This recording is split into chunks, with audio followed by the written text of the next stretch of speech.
Hello दोस्तों, welcome back to my channel. तो वह फिर से हाजिर हो गई हूँ मैं आप लोग के सामने एक नई कहानी के साथ। और आज की जो कहानी है दोस्तों वो रामायण से जुड़ी हुई है। और हम बताते हैं आपको दोस्तों, कैकेयी माता कैकेयी और विनम्र नाविक केवट के निस्वार्थ प्रेम पर चिंतन कैसे करते हैं। ये दो भक्त हैं जिनका भगवान राम के प्रति बलिदान और सेवा शुद्ध भक्ति का उदाहरण है, जो भगवान की प्रसन्नता के अलावा कुछ नहीं चाहते हैं। दोस्तों, भक्ति या समर्पण निस्वार्थ प्रेम में अपने चरम पर पहुंचती है। सेवा इसी प्रेम की अभिव्यक्ति है। सांसारिक प्रेम के विपरीत, जिसमें अक्सर स्वार्थ और लेन देन का भाव होता है, दिव्य प्रेम केवल परमेश्वर की प्रसन्नता की अटूट इच्छा से चिन्हित होती है। प्रेम का यह रूप बिना किसी प्रतिफल की अपेक्षा किए देने के लिए प्रेरित होता है। निस्वार्थ भक्ति का अभ्यास करने वाला भक्त सांसारिक पुरस्कारों की खोज और जन्म मृत्यु के चक्र से मुक्ति की लालसा दोनों से ऊपर उठ जाता है। दिव्य प्रेम आत्मा के अज्ञान और अंधकार को दूर करता है और आध्यात्मिक ज्ञान के मार्ग को प्रकाशित करता है। जहाँ इच्छा मात्र आत्म सुख की हो वह काम वासना है, जहाँ इच्छा भगवान के सुख की हो वह प्रेम है। काम वासना अंधकार के समान है, जबकि प्रेम सूर्य के समान पवित्र है। रामायण निस्वार्थ प्रेम, त्याग और सेवा की कालातीत कहानियों से परिपूर्ण है दोस्तों, जिनमें से प्रत्येक गहन आध्यात्मिक ज्ञान प्रदान करती है। हनुमान जी की भोली आस्था और माता शबरी की अटूट भक्ति, जब उन्होंने भगवान राम को आधे खाए हुए बेर अर्पित किए, निस्वार्थ प्रेम का उदाहरण प्रस्तुत करती है।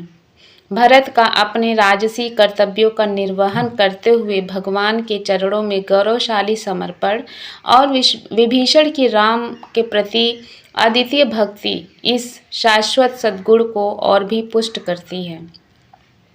इसी बीच दोस्तों, राम को वनवास भेजने और उन्हें राज्य से वंचित करने का दोष अपने ऊपर लेने वाली माता कैकेयी की भगवान की निस्वार्थ भक्त थी। आइए अब जानते हैं कैसे।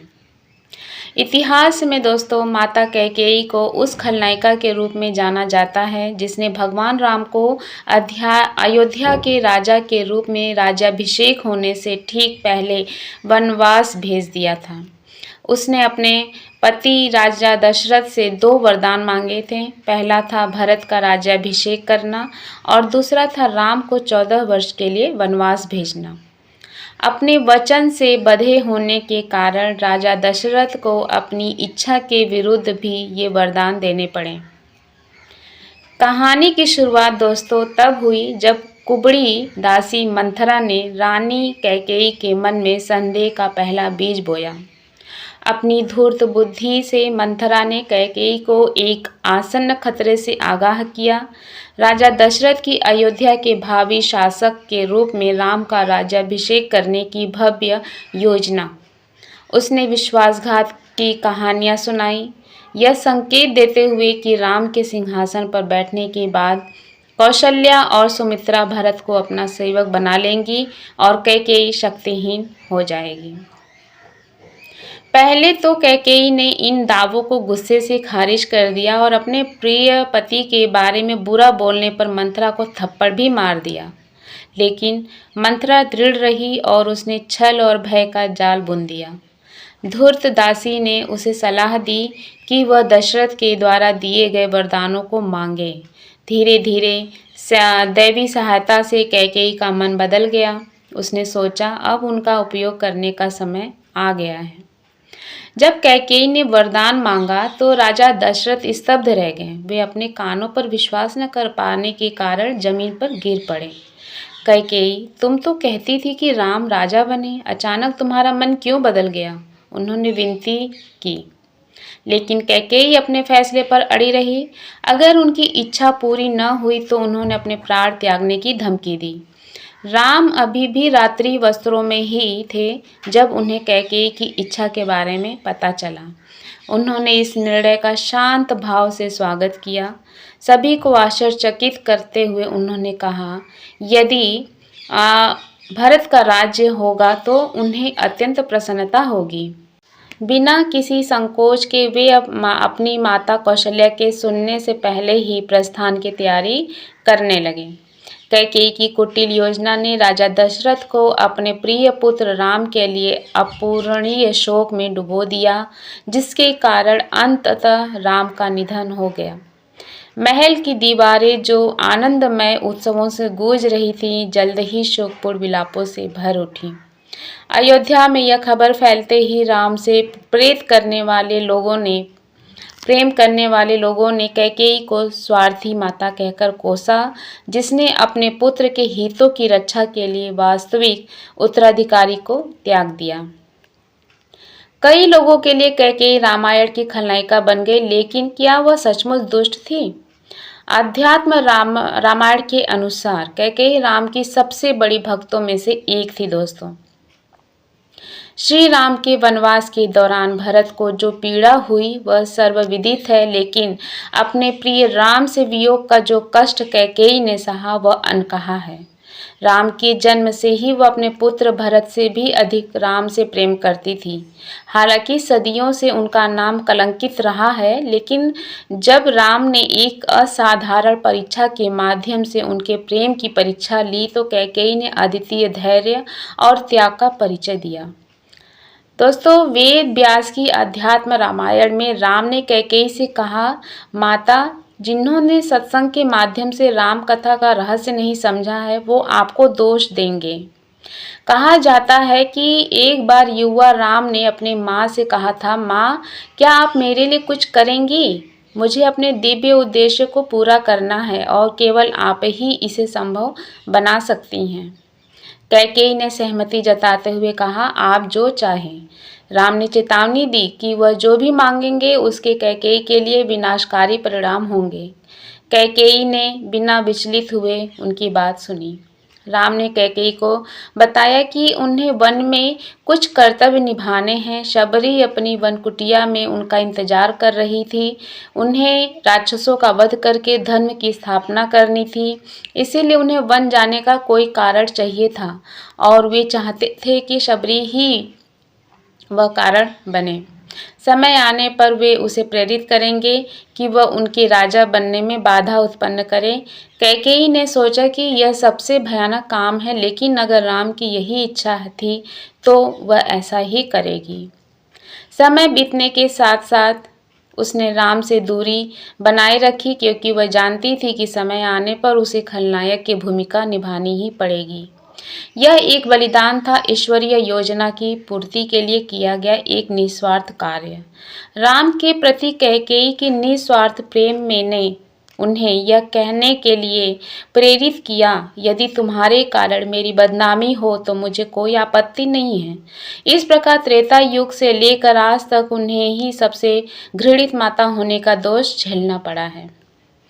कैकेयी का बलिदान शुद्ध भक्ति और निस्वार्थता पर आधारित था। ऐसा प्रेम जिसे ऋषि नारद ने तत्व सुखत्वम यानी कि सच्चा सुख भगवान की आनंद में निहित है के रूप में परिभाषित किया। ऐसी भक्ति भगवान को भक्त से जोड़ती है और जैसा कि भगवान राम की कैकेयी के प्रति श्रद्धा से स्पष्ट होता है, उनके निस्वार्थ प्रेम से प्रसन्न होकर उन्होंने उन्हें आश्वासन दिया कि वे साकेत लोक में उनके साथ होंगी। कैकेयी का बलिदान दोस्तों निस्वार्थ प्रेम के सार को उजागर करता है। बिना किसी अपेक्षा के देना और उच्च उद्देश्य के लिए पीड़ा सहना। उनकी कहानी हमें रामायण जैसे पवित्र ग्रंथों में निहित गहन सत्यों की याद दिलाती है। दोस्तों, ऐसी ही है केवट की भगवान राम के प्रति अटूट भक्ति। रामायण का एक और कम चर्चित प्रसंग भगवान राम और केवट के बीच की मुलाकात है, जो एक विनम्र नाविक था जिसकी निस्वार्थता और शुद्ध भक्ति ने समर्पण और सेवा का एक असाधारण उदाहरण प्रस्तुत किया। केवट का हृदय भगवान राम के प्रति भक्ति से भरा हुआ था। जब उसने सुना कि भगवान राम सीता और लक्ष्मण के साथ अपने वनवास के दौरान नदी की ओर जा रहे हैं तो केवट अत्यंत प्रसन्न हुए और श्रद्धा से भर उठे। उसने इसे अपने प्रिय भगवान की सेवा करने का एक सुनहरा अवसर समझा।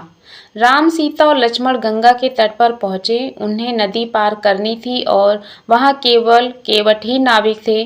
जब राम ने उनसे विनम्रतापूर्वक विनती की तो केवट उठे नहीं, वे बैठे रहे, जो भगवान की उपस्थिति में किसी भक्त के लिए असामान्य बात थी। राम ने फिर से विनती की, प्रिय केवट, क्या आप हमें नदी पार करा सकते हैं? फिर भी केवट किसी आम नाविक की तरह नहीं, जो काम के लिए उत्सुक रहता हो, वे शांत बैठे रहें।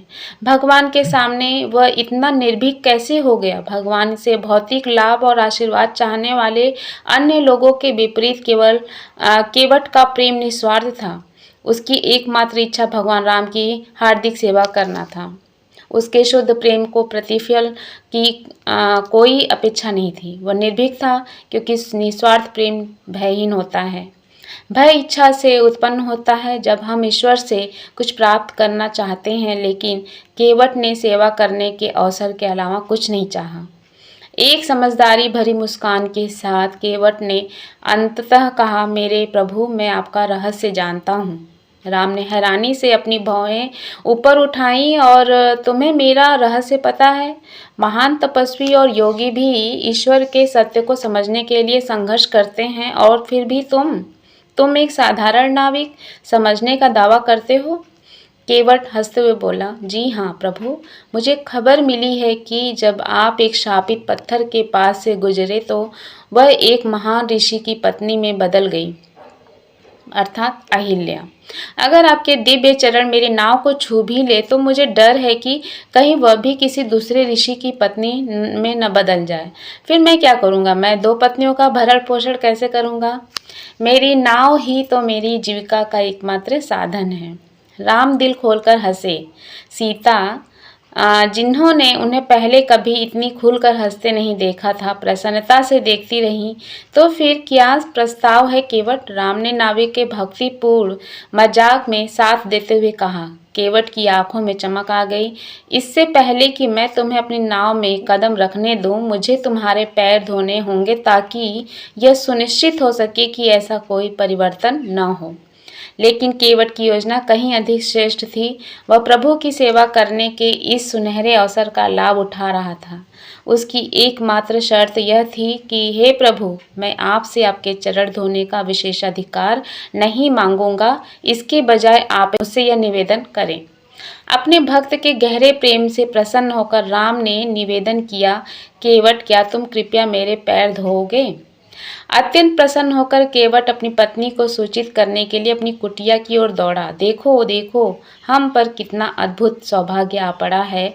हम वर्षों से गंगा के किनारे रहते आए हैं, लेकिन आज जिनके चरणों से यह गंगा बहती है, वे स्वयं हमारे पास आए हैं। हम उनके चरण धोएंगे। उनकी घबराई हुई पत्नी इस पवित्र अनुष्ठान करने के लिए सोने या चांदी का बर्तन ढूंढने लगी, लेकिन केवट ने सिर हिलाकर कहा, नहीं नहीं, इसके बजाय लकड़ी का बर्तन लाओ। लकड़ी पानी सोख लेगी और बाद में हम इसमें जो कुछ भी पकाएंगे वह अमृत के समान हो जाएगा। कांपते हाथों से केवट ने राम के सामने पात्र रखा और विनती की, हे प्रभु, कृपया यहाँ खड़े हो जाइए। राम लकड़ी के कटोरे पर चढ़े और प्रेम से भरे हृदय से केवट ने उनके चरणों पर जल डाला। जल के घूमने से ही राम थोड़ा लड़खड़ा गए और केवट ने तुरंत उन्हें संभाला। हे प्रभु, यदि आपको संतुलन बिगड़ने का आभास हो तो कृपया अपना हाथ मेरे सिर पर रख दें। केवट अपनी प्रिय सेवा को से संतुष्ट होकर अंततः राम और उनके साथियों को नाव पर चढ़ने की अनुमति दी, और जैसे ही वे नाव में बैठे, केवट ने चप्पू पकड़ लिया। लेकिन जैसे ही नाव दूसरे किनारे के पास पहुंची, कुछ अप्रत्याशित हुआ। उन्होंने नाव को घुमाया और वापस चप्पू चलाना शुरू कर दिया। लक्ष्मण उलझन में पड़ गए और बोले, ये क्या कर रहे हैं? राम मुस्कुराते हुए बोले, शायद ये कुछ भूल गए हैं। लेकिन जब केवट ने मुड़कर देखा तो बात साफ हो गई। ये तो बस आत्मा के जन्म मृत्यु के अंतहीन चक्र का मजाकिया अंदाज में अनुकरण कर रहे थे। अंत में केवट ने समझाया, हे प्रभु, आपने सभी आत्माओं को जीवन मृत्यु के इस चक्र में बार बार घुमाया है, लेकिन आप तो कुछ ही चक्रों में धैर्य खो रहे हैं। कुछ और चंचल मोड़ों के बाद केवट अंततः नाव को दूसरे तरफ ले आए, और उसी क्षण वह राम के चरणों में गिर पड़ा और प्रेम पूर्वक प्रणाम किया उसने इस क्षण को अब तक टाला था। यदि वह पहले ही प्रणाम कर देता तो उसे आदेश मानना पड़ता, लेकिन अब भगवान के दिव्य साहचर्य से उनका हृदय तृप्त हो गया था, इसीलिए उसने पूर्णतः आत्मसमर्पण कर दिया। केवट की भक्ति से प्रभावित होकर राम अचानक शर्मिंदा हो गए। वे बदले में क्या दे सकते थे? उनके पास कोई भौतिक वस्तु नहीं थी। सीता अपने स्वामी के मन की बात समझ गई। उन्होंने राम के नाम से खुदी हुई अपनी अंगूठी निकाली और उन्हें दे दी। राम ने अंगूठी आगे बढ़ाते हुए कहा, केवट, मैं इसे तुम्हें तुम्हारे भोजन के रूप में देना चाहता हूँ। किराया शुद्ध शब्द सुनते ही केवट की आंखों से आंसू आ गए।